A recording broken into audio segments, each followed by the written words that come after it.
Beatlepedia. ¿Qué tanto quieres saber del Cuarteto de Liverpool? En la portada del Yellow Submarine volvemos a ver una palma de mano encima de la cabeza de Paul. En la canción All You Need Is Love, si se escucha atentamente, al final de la canción oímos esta frase dicha por John.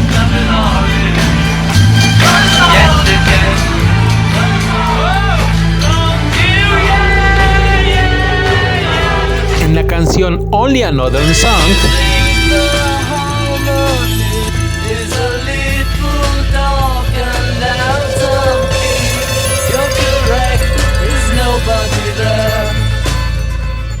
una pista clarísima, mientras que en Hey Bulldog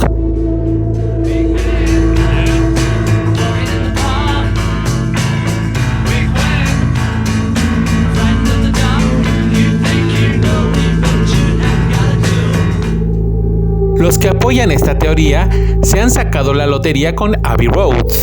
En la portada, los Fab Four cruzan la calle frente a los estudios en una fila ordenada. John está vestido de blanco, la figura de un sacerdote, el encargado de guiar el alma a su transición. Ringo lleva un traje oscuro, típico de un director de funerales, acompañando el ritual de despedida. La clave de la teoría reside en Paul, quien camina descalzo y con un paso contrario al resto del grupo. Los pies descalzos han sido asociados con una práctica común en los sepelios, simbolizando a la persona fallecida. Además, Paul lleva un cigarrillo en la mano derecha, aunque él era zurdo, lo que los teóricos ven como una evidencia de que el hombre en la portada no es el verdadero McCartney. George cierra la fila, en jeans y camiseta. Su ropa sencilla y casual lo ha vinculado con el papel de sepulturero, la persona encargada de enterrar al fallecido. Un Volkswagen Beetle al fondo lleva la matrícula 28 if, que en inglés sí es una condicionante, por lo que Paul tendría 28 años en 1969 si estuviera vivo. Paul tenía 27 años, pero en algunas culturas se cuenta que una persona tiene un año al nacer. Otro vehículo que se puede destacar es la furgoneta de la policía que aparece a la derecha. ¿Será acaso una referencia del anterior trabajo de William Campbell? ¿O tal vez la camioneta que llevó a los Beatles restantes a identificar a Paul? Hay un último automóvil para tener en cuenta.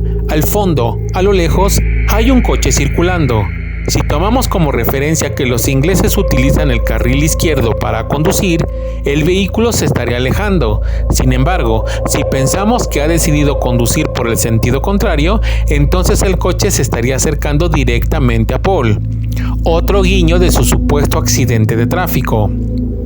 Si damos la vuelta al disco, la contraportada también nos ofrece pistas sobre el suceso. A la derecha camina una misteriosa mujer. ¿Quién es? ¿Será acaso la famosa chica Rita? Como en los juegos de puntos, justo en los azulejos donde está escrito el nombre del grupo.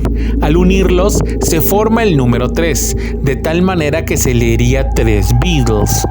Además, la S tiene una grieta que simboliza que el cuarteto tiene fisuras o que en algún momento se quebró.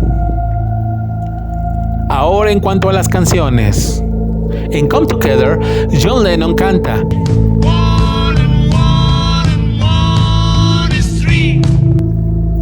La suma es una referencia al total de los Beatles que permanecen vivos.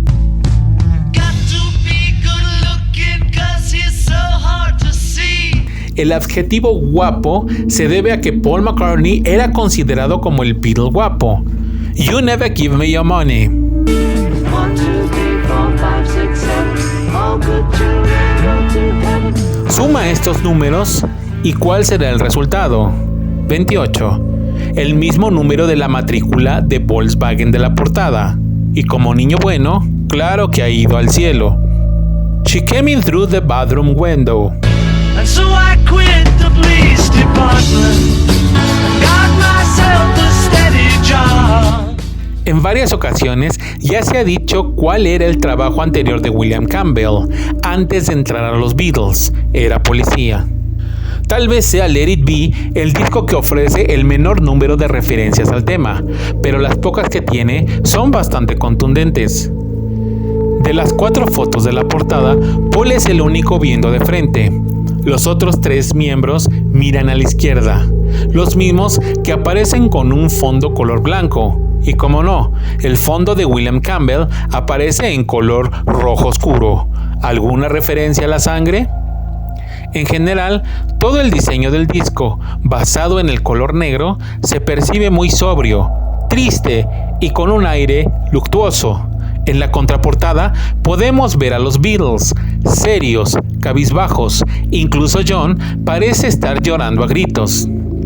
Analizando las canciones, el que da más de qué hablar es precisamente el tema que da nombre al álbum, pues en la estrofa dice: For though they may be parted, there is still a chance that they will see.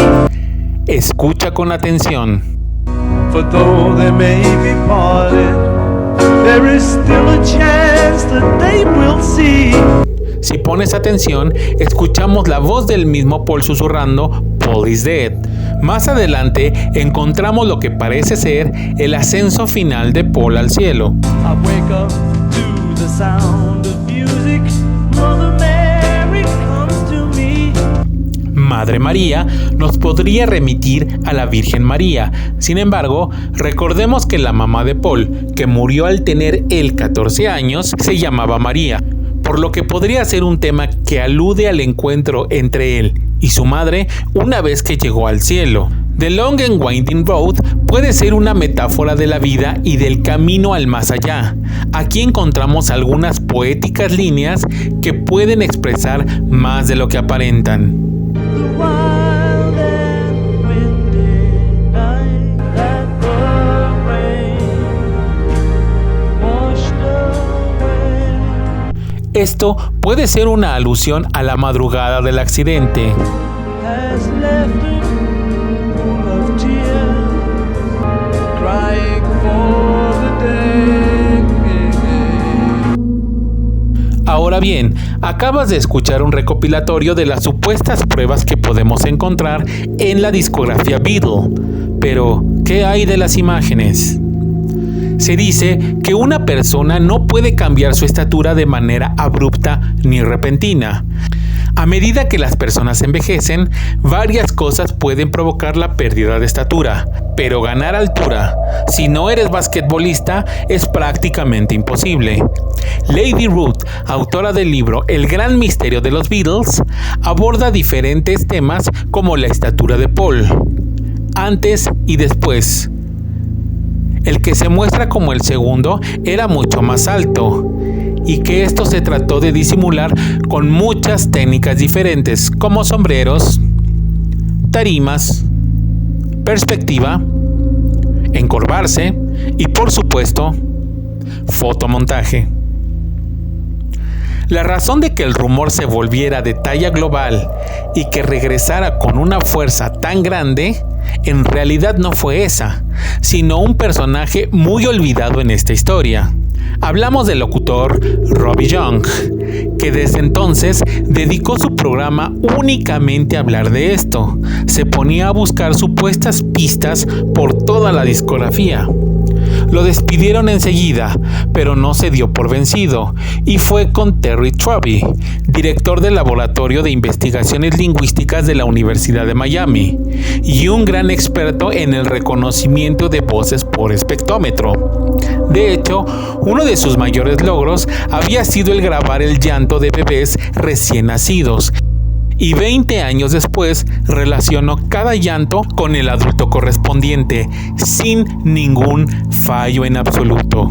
Lo que él hacía consiste en descomponer el sonido en partes más simples para obtener algo denominado huella dactilar de la voz, la cual es una característica inherente en cada ser humano y es independiente si se está gritando, cantando o hablando, algo más allá del tono y el timbre que no cambia con la edad.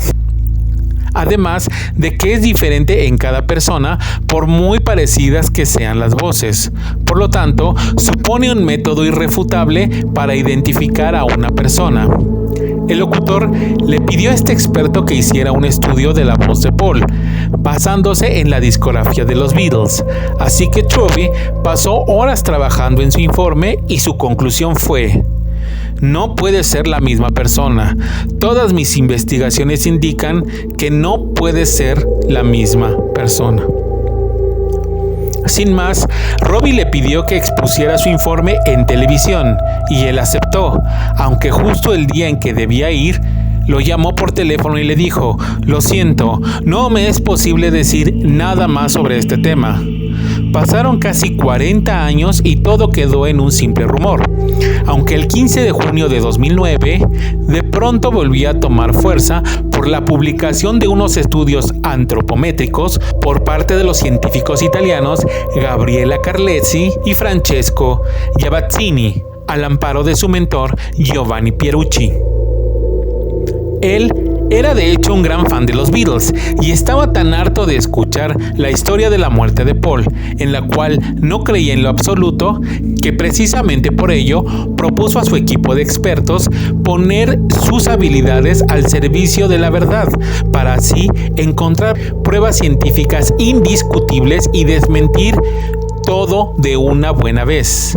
Gabriela era una experta en reconocimiento craniométrico y Francesco en análisis de imágenes por computadora.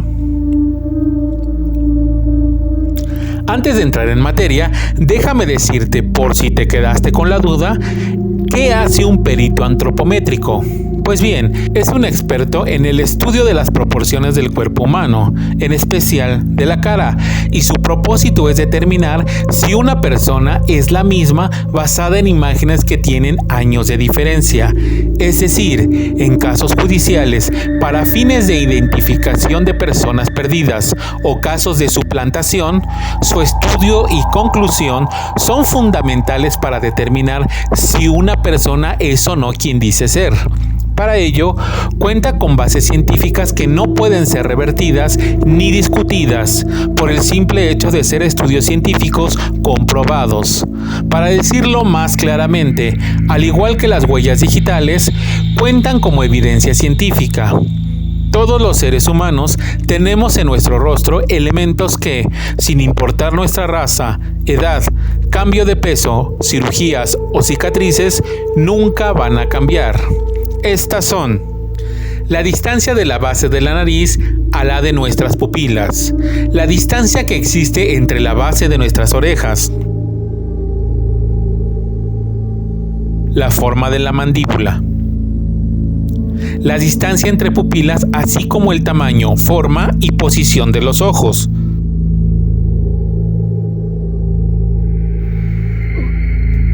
la forma del lóbulo de las orejas, la forma de la nariz, que aunque sabemos que nunca deja de crecer, su forma y terminación jamás cambiarán. La distancia del extremo de nuestros ojos al inicio de nuestros labios. La distancia del labio inferior hacia la barbilla.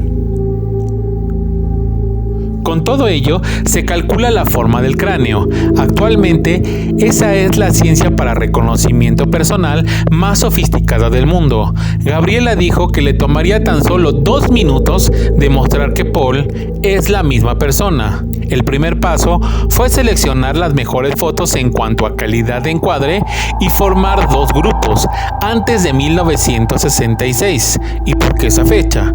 Pues porque según el rumor, ese es el año en que Paul McCartney habría sido suplantado. Además de que todo fan sabe que es ese año justamente el que marca el final de las giras de los Beatles y la desaparición de la vida pública del cuarteto. Francesco, al analizar las fotos, vio que antes de 1966 daban una coincidencia perfecta en los puntos clave, y por otro lado, las fotos posteriores ese año también tenían una compatibilidad perfecta. La sorpresa fue al comparar cada grupo de fotos entre sí, pues mostraban un margen de error del 94%, algo demasiado evidente para que se tratara de un error.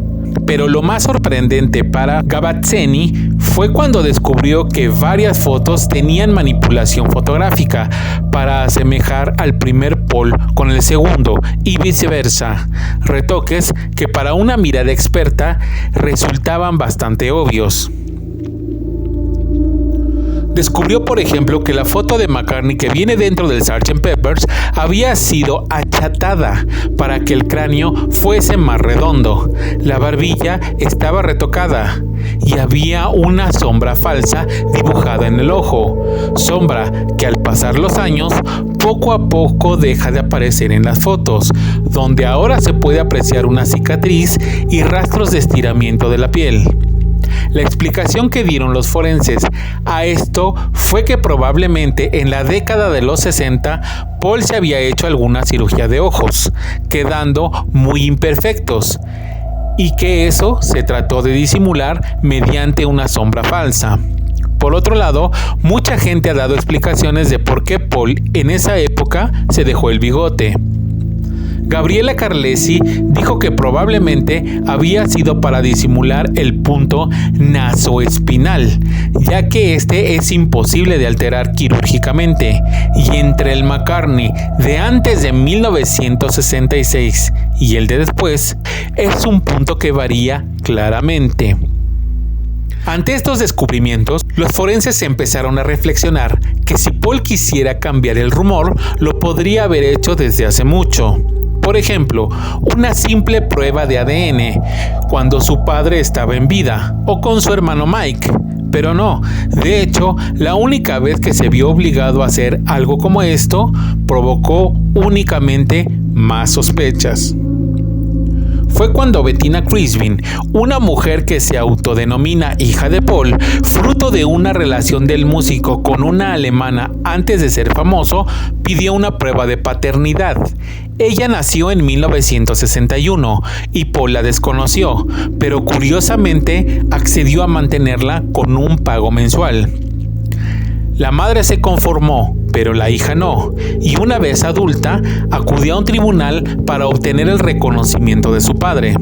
Sin embargo, la prueba de paternidad no dio el resultado esperado, y ella aseguró que el que se presentó era un doble.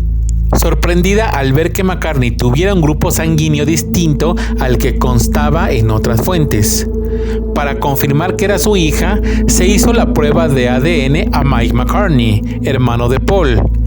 En esta ocasión, la congruencia fue del 94%, algo totalmente concluyente por tratarse de un parentesco tío-sobrina. Además, un grafólogo consultado dijo que la firma, aunque se parecía a la de Paul, no solo no era, sino que había sido hecha por una persona diestra. Pero volviendo al estudio, hay una última cosa importantísima que los forenses analizaron, la cual, de tan solo unos milímetros, en un tribunal podría ser incluso decisiva.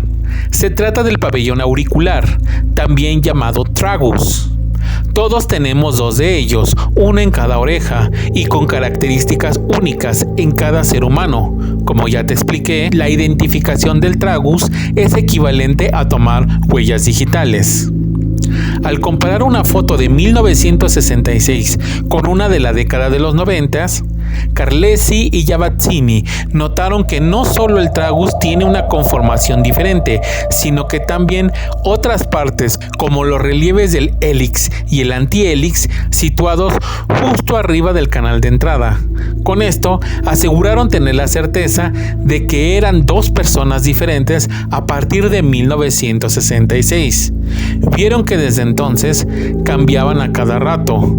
Todo este estudio, en resumidas cuentas, demostró que se trataba de dos personas diferentes y que esta segunda modificó sus dientes, aumentó sus labios y se quedó con una cicatriz en ellos.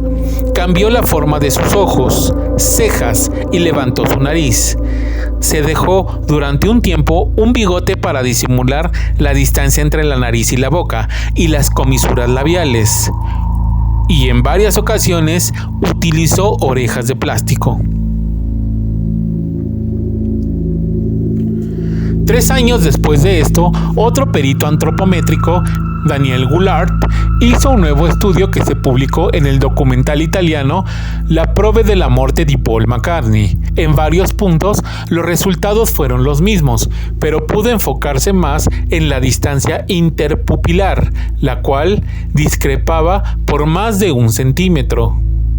También utilizó el mismo programa que usa el FBI para identificar personas desaparecidas y criminales buscados, en el cual introdujo fotos de Paul antes y después de 1966 y no fue capaz de reconocerlos como la misma persona.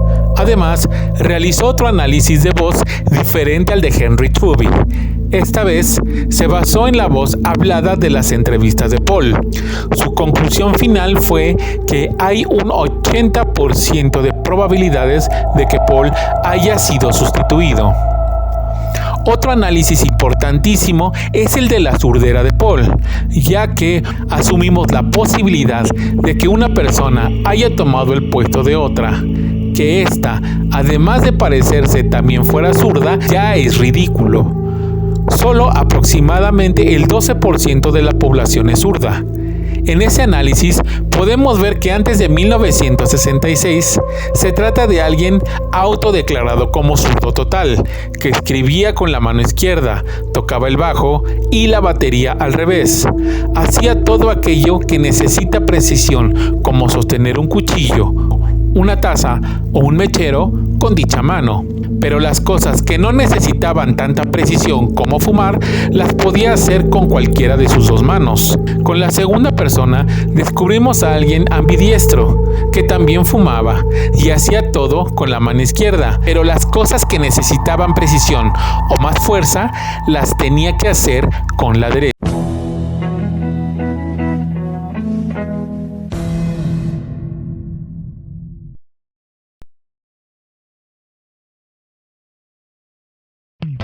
Si este contenido te ha gustado, no olvides suscribirte al canal, dale like y activa las notificaciones para que no te pierdas nuestras próximas entregas. Si tienes algún tema en específico que te gustaría ver aquí, déjamelo en los comentarios. Recuerda, Beatlepedia, ¿qué tanto quieres saber del Cuarteto de Liverpool? Hasta la próxima. Bye bye.